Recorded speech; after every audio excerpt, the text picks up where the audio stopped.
Have you ever felt a moment in your life become a turning point, brimming with countless possibilities?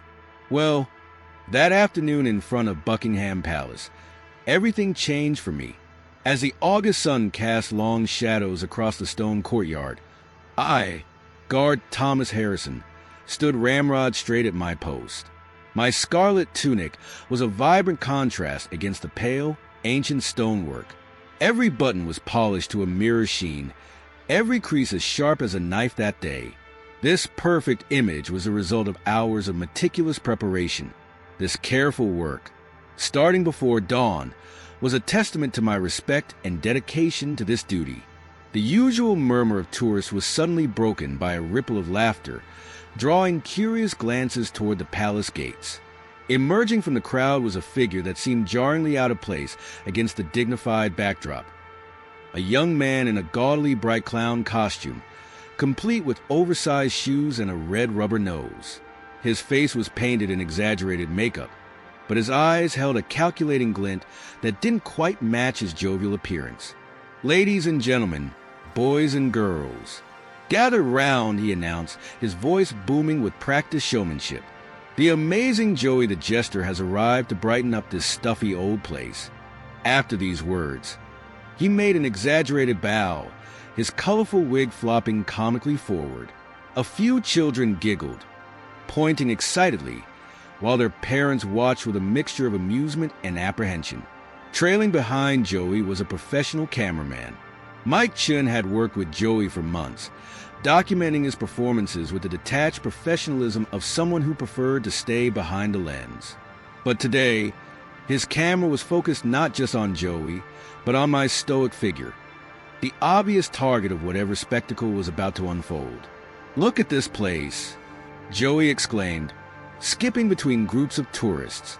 All these guards standing around like statues. "Don't you think they could use a little entertainment?" he said. He pulled a balloon animal from his oversized pocket, twisting it into shape with flamboyant gestures. A little girl clapped with delight as Joey presented her with a balloon dog. Her parents, on the other hand, smiled cautiously while trying to hide their concerns. As for me, I stood motionless, but my attention was on him, analyzing everything as if he were a threat despite his colorful disguise.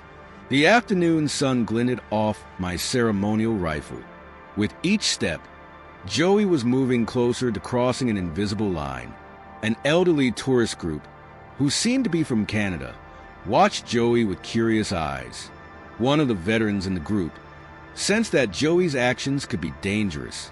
"Come on, everyone," Joey yelled, his voice a mix of theatrical cheer and challenge. "Who wants to see if we can make these guards actually show some personality?"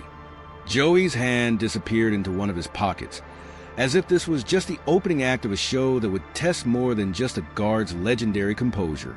The crowd began to split, some drawn in by the promise of entertainment, others sensing the disrespect in Joey's approach.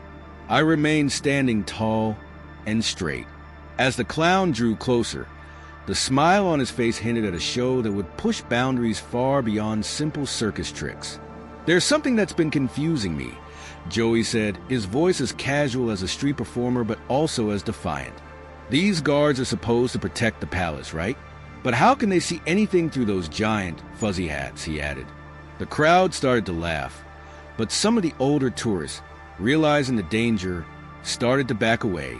The cameraman, Mike, adjusted his camera, trying to capture both Joey's movements and my unwavering stance.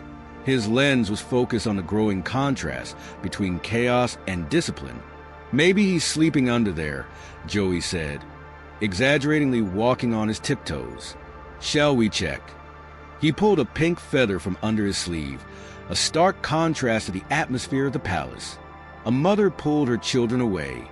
Joey waved the feather near my face, violating my personal space without actually touching me.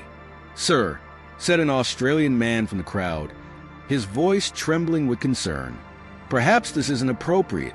The man's sons lowered their phones, realizing that Joey's joke had gone too far. "Inappropriate," Joey replied, striking an exaggerated pose. "We're just having some fun."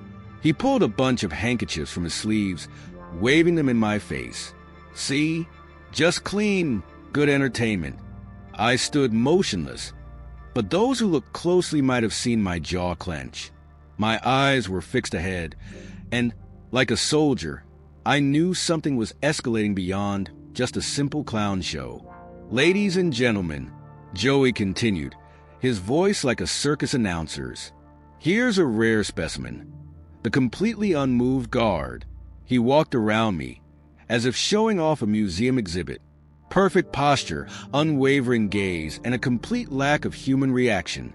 The cameraman had strategically positioned himself to record everything, but his eyes were looking toward the palace gates from time to time. He'd seen many of Joey's performances and knew when things were about to get out of hand. A group of British children on a school trip watched with wide eyes as their teacher tried to rush them past. "But I want to see what happens," one of the kids said. "Some things aren't for entertainment," their teacher answered. Joey's actions became bolder. He pulled out a rubber chicken, holding it just inches from my face. The crowd's laughter was now filled with nervous energy. A few tourists started recording on their phones, not knowing if they were recording comedy or chaos. "He's got to crack eventually," said Joey. The smile on his face was now challenging. "Everyone has a breaking point, right?" He reached into his pocket, creating a theatrical air of mystery. "Maybe we just haven't found the right trick," he added. An old couple wearing veteran badges watched carefully. The woman touched her husband's arm, and the man stood up straight. "That boy is playing a dangerous game," the woman whispered. But they stayed. Joey took his hand out of his pocket. It was tightly closed. His face no longer seemed as cheerful as his costume. The afternoon sun cast a shadow across the courtyard stones as a warning. He was getting ready to reveal something dark. "Now, let's see if we can get a real reaction from our stone-faced friend," he announced. Then he pulled out a toy nose. The afternoon sun made the red ball gleam. When he squeezed it, a sharp sound cut through the air. It felt like a sacrilege in the ancient palace. The children who were laughing before started to cling to their parents, sensing a change in the atmosphere. The clown's mask was falling, and something darker was appearing from beneath. The cameraman, Mike, adjusted his settings and focused his lens on the unfolding scene. He'd seen a lot of Joey's performances. He knew when to capture an entertainment that was about to turn into an incident. Joey said, "Come on, folks." He danced the squeaky ball around, making it appear and disappear between his knuckles. "Don't tell me you never wondered what would happen. All that training, all that discipline, just to stand here like defensive garden statues? I mean, what's the point? Tax dollars at work, ladies and gentlemen, paying for the world's most overdressed mannequins." The veteran couple stood their ground, with their presence acting like an anchor amidst the increasingly tense atmosphere. The husband touched his medals. "Young man," he said, his voice full of authority, "that uniform deserves respect. It is not an object for your entertainment." Joey turned to him, making a fake face, the red ball dancing faster. "Respect? For what? Just standing here like a statue for the tourists." He swaggered back toward me, the squeaky ball now like a weapon. "Let's test that famous discipline, everyone. Honk, honk." The words sounded like a song, but there was a sharp edge to them. A nearby tour guide stopped her speech about the palace history. Cameras were still recording, capturing the tension in the air. "Look at that focus, ladies and gentlemen," Joey yelled. Not even a blink. I bet he's screaming inside, imagining all the ways he could drop me if he wasn't playing statue. All that combat training, all those weapons, but he can't do anything, can he? Because he's just a tourist attraction now. He moved back and forth, trying to provoke me, but I was still just like a statue. Then, suddenly, something changed in my posture. I was aware that the situation was escalating. The ceremonial rifle in my hand seemed different, more like a weapon. Honk, honk. The sound echoed as Joey pressed the ball against my nose. A collective gasp went up from the crowd. Physical contact with the Queen's Guard was strictly forbidden. Joey had deliberately and dramatically crossed a line. The veteran's wife had pressed her hand to her mouth. Her husband's face grew dark with anger. I stood still, but something had shifted within me. Each drop falling from my chin carried the weight of centuries.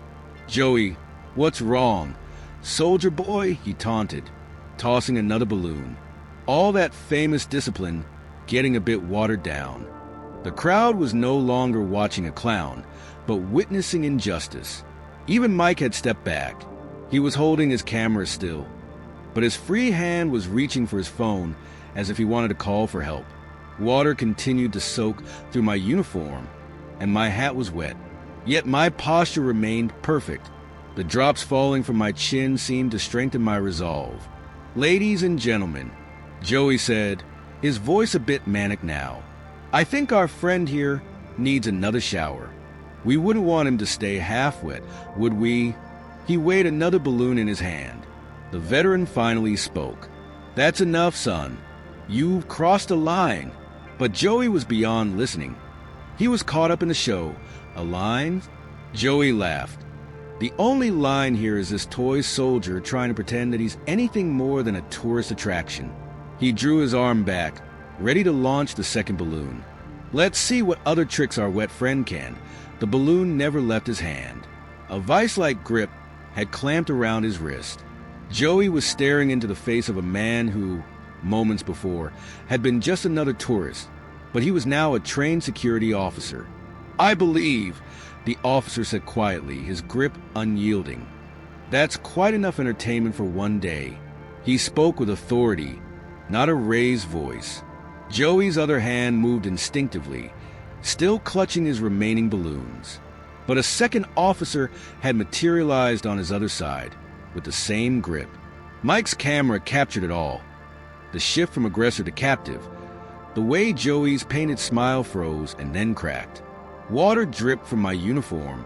"Well, well," said the first officer, his tone conversational but his grip unyielding. "It seems someone needs a lesson in respect for tradition." His free hand moved to his back pocket. The metallic click of handcuffs punctuated his words. "Let go of me." Joey struggled, his clown shoes scuffing uselessly on the courtyard stones. "This is assault. I know my rights." The painted smile on his face had become a grotesque smear. "Rights," said the first officer calmly, securing the handcuffs. "Let's discuss rights. The right of a soldier to stand his post with dignity. The right of a uniform to be respected. The right of tradition to be preserved." Each word was punctuated by the ratchet click of the cuffs. Those are the rights we're concerned with at the moment. The second officer had collected Joey's remaining water balloons. "Quite a collection you have here," he said casually. "Seems like you came well prepared to disrupt a military post."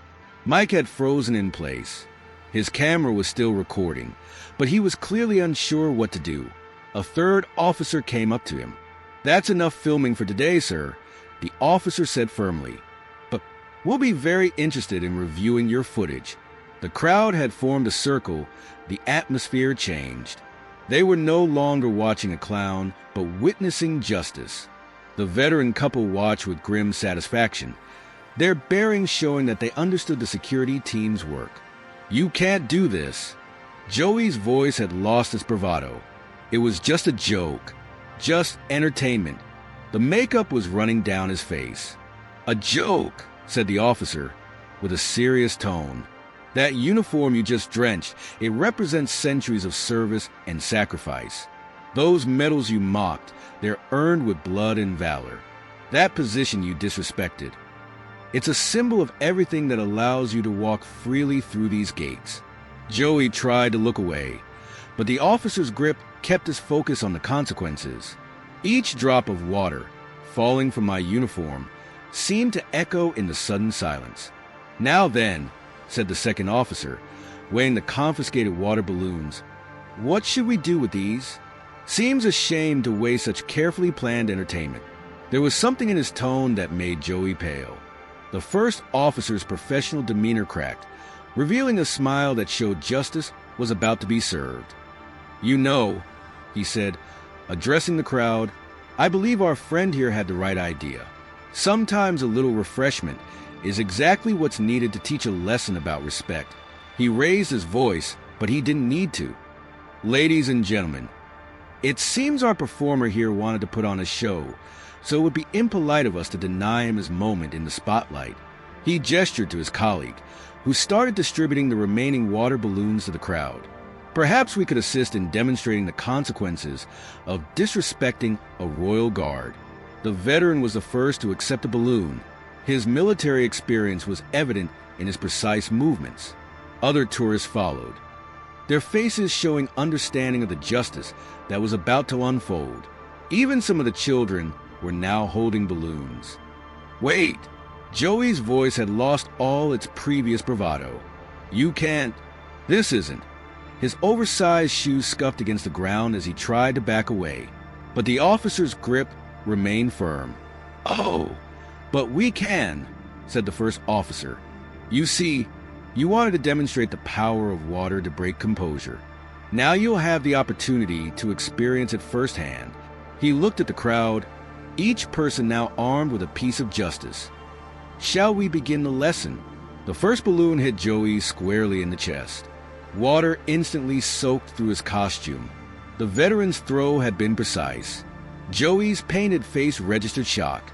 This wasn't how his performance was supposed to end. Ladies and gentlemen, the officer announced, still holding Joey.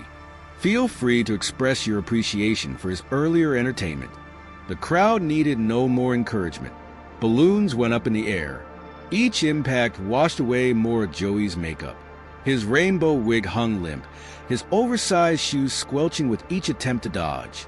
Not so funny from this side, is it? The second officer commented. Water poured down Joey's face, carrying streaks of grease paint. All his bravado had disappeared. Through it all, I maintained my post.